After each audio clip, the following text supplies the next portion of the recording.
시작되면서 지금까지 점점 더 이스라엘 백성들이 타락해가고 있다는 것을 보여줍니다. 그리고 오늘 사사기 17장은 정말 이스라엘 백성들이 얼마나 타락하고 있는지를 잘 보여주고 있는 장면입니다. 에브라임 사람 미가가 어머니의 돈 은 1,100개를 훔쳤습니다. 사실 이것부터가 이상합니다. 애들도 아니고 아주 장성한 사람이 노인인 어머니의 돈을 훔쳤습니다. 이것도 이상한데요. 특별히 이 액수가 은 1,100개라는 사실은 주목할 만합니다. 은 1,100개, 큰 액수이죠.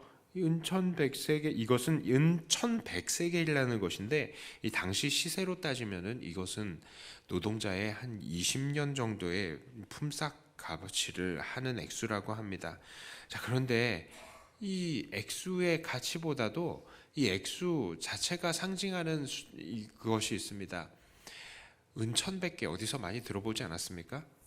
바로 삼손의 값어치였습니다. 삼손의 값어치요. 블레셋 사람들이 삼손을 받기 위해서 유다 사람들에게 돈 준 액수, 그리고 블레셋의 각 지파장들, 그 각 방백들이 이 들릴라에게 각각의 이 삼손에게 값어치로 준 액수가 바로 은 1,100개였다는 것이죠. 자, 그런데 지금 성경은 우연히 일치된 이 가격의 액수를 통하여서 이제 이스라엘 사람들의 이 돈을 훔쳐가는 착취자가 이제는 이방 사람들이 아니라 이제 동족이고 가족이라는 것을 말씀하고 있는 것입니다. 이것을 상징적으로 보여주고 있는 거예요. 자, 어쨌든 이 어머니가 이 은을 훔쳐간 사람이 누구인지 몰라서 이 사람을 저주했습니다. 자, 그러나 미가는 두려워서 어머니에게 그 돈을 돌려드리죠. 여기까지는 그래도 있을 수 있는 문제다라고 생각을 합니다. 자, 하지만 레위기 6장을 보면요, 이 보상을 하려면 원금의 5분의 1을 더해서 줘야 되는데 지금 그렇게도 하고 있지 않아요. 자, 그리고 이 아들이 범인이라는 사실을 안 어머니의 반응 어떻습니까? 아주 대번에 어머니가 내 아들이 여호와께 복 받기를 원한다, 그렇게 이야기를 합니다. 자기가 내린 저주가 결과적으로 이 아들에게 적용이 되는 것을 두려워했던 것이죠. 그래서 그녀는 그 아들이 복받기를 바라면서 은 200을 돌려서 이것으로 신상을 만들게 했습니다. 자, 그런데 지금 이 미가의 집에는 이미 신상이 또 있다라고 이야기를 합니다. 신당이 있다고 합니다. 그러니까 벌써 신상을 모셔놓고 있는 또 다른 이 신상이 있었겠죠. 자, 그는 그곳에 신상을 또 만들어 두고요, 또 드라빔과 에봇을 만듭니다.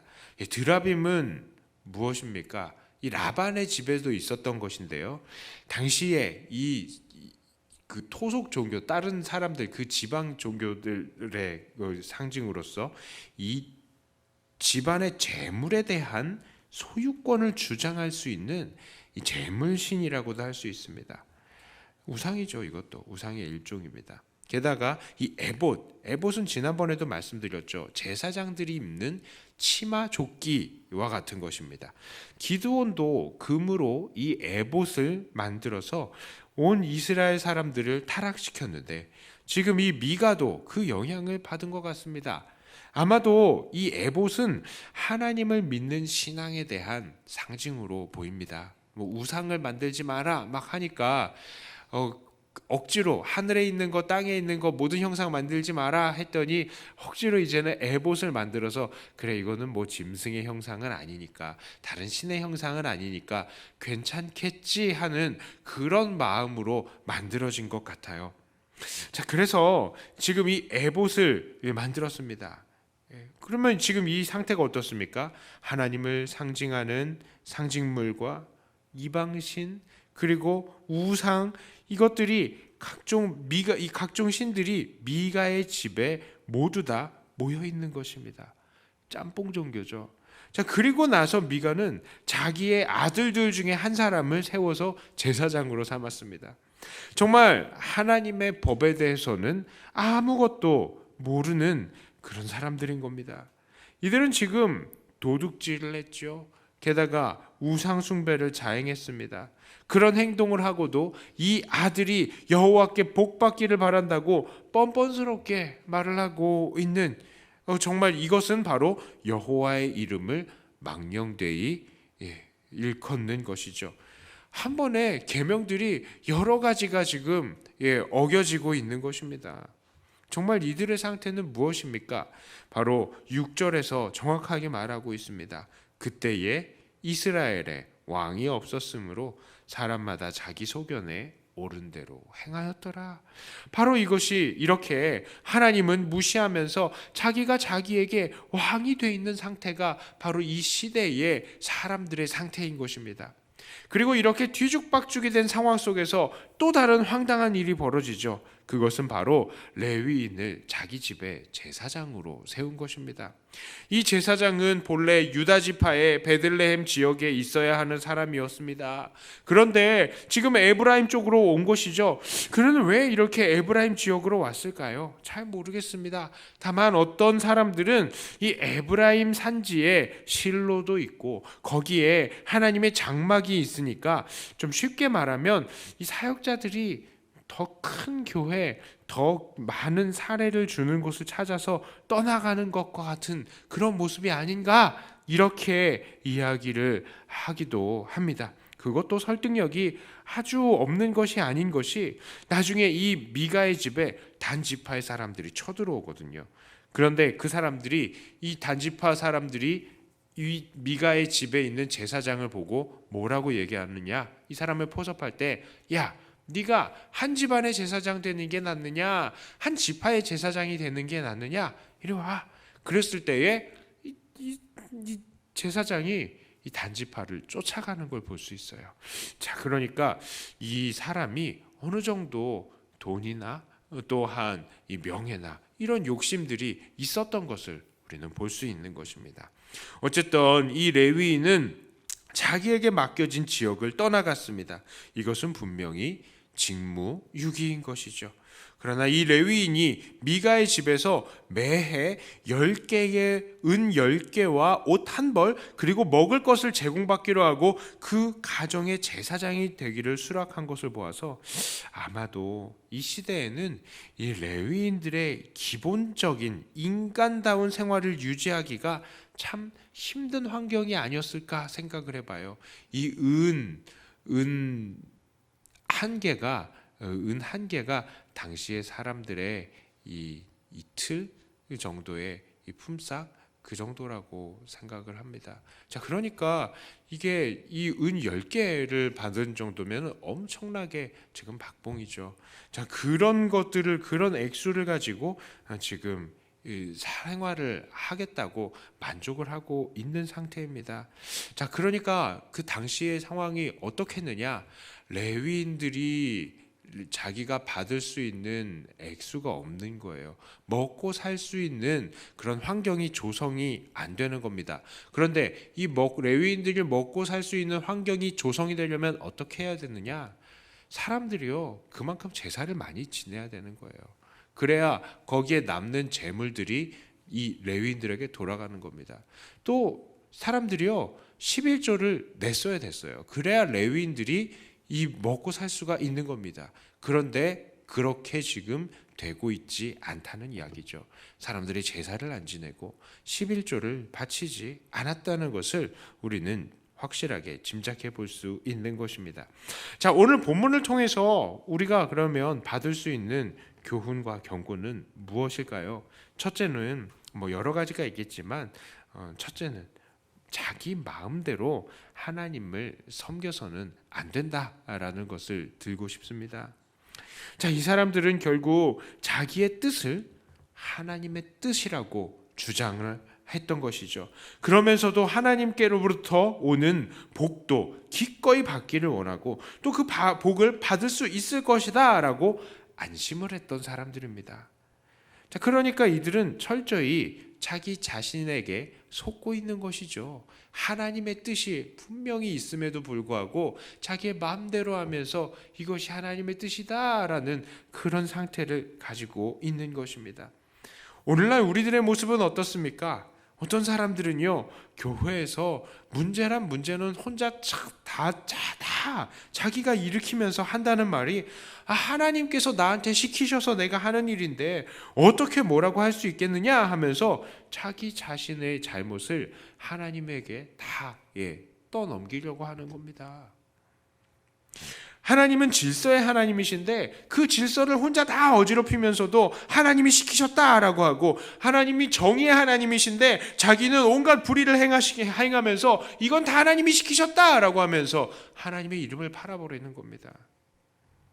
우리는 자기의 욕심과 하나님의 뜻을 분명하게 구분할 수 있어야 합니다. 하나님의 뜻은 깊은 기도와 하나님의 말씀을 통해서 드러나는 것입니다. 우리가 그런 과정도 없이 그저 하나님의 뜻을 가볍게 언급하면서 자기의 생각을 방자하게 행하게 될 때에 그것은 바로 하나님을 망령되이 일컫게 되는 것이고, 또한 자기의 욕심을 하나님의 뜻으로 둔갑시켜 버리는 것이죠. 절대로 우리는 그렇게 살면 안 되는 것입니다. 그러므로 우리들은 철저하게 내 뜻이 아니라 하나님의 뜻을 내세워야 하고요. 그것을 위해서 우리는 하나님의 말씀을 알아야 되는 것입니다. 열심히 성경 읽어야 되고요. 그 성경의 깊은 뜻이 무엇인지 배워 나가야 되고 암송해야 합니다. 그리고 그 말씀대로 살아가야 하죠. 하나님의 말씀이 내 삶을 이끌도록 내 감정과 내 욕심은 계속 그 말씀에 순종할 수 있도록 해야 하는 것입니다. 내가 만일 내가 말씀을 어기고 그 내 뜻대로 하나님의 그 나의 욕심을 따라서 살게 될 때에 내 마음도 오늘 미가의 집안에 같이 신상과 에봇과 드라빔이 있고 집안 전용 제사장이 서게 되는 아주 더러운 장소가 바로 내가 되는 거예요. 이제 말씀을 우리가 이게 생각할 때에 정말 내 자기 자신대로 하나님을 섬겨서는 안 된다는 것, 그리고 하나님의 그 깊은 뜻 안에서 우리가 살아야 된다는 것, 우리는 정말 우리 가슴 속에 새겨야 되는 것입니다.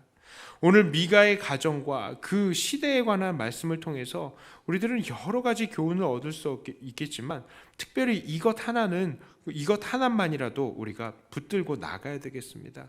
우리들도 정신을 차리지 않으면 당장의 미가와 같은 그런 잘못을 범하면서 살게 되는 거예요. 자기 마음대로 살면서 하나님 섬기는 게 아니라 철저하게 정말로 우리는 하나님의 말씀을 공부하고 그 말씀에 순종하면서 살아야 되는 것입니다. 하나님의 말씀을 알지 못하면 하나님의 뜻이 아니라 내 뜻대로 살게 되는 것이죠. 자, 이런 말씀에 정말로 복종함을 통해서 늘 하나님의 진정한 종으로서 일하시는 저와 여러분들이 되시기를 주님의 이름으로 축복합니다. 자, 기도하겠습니다. 하나님 아버지,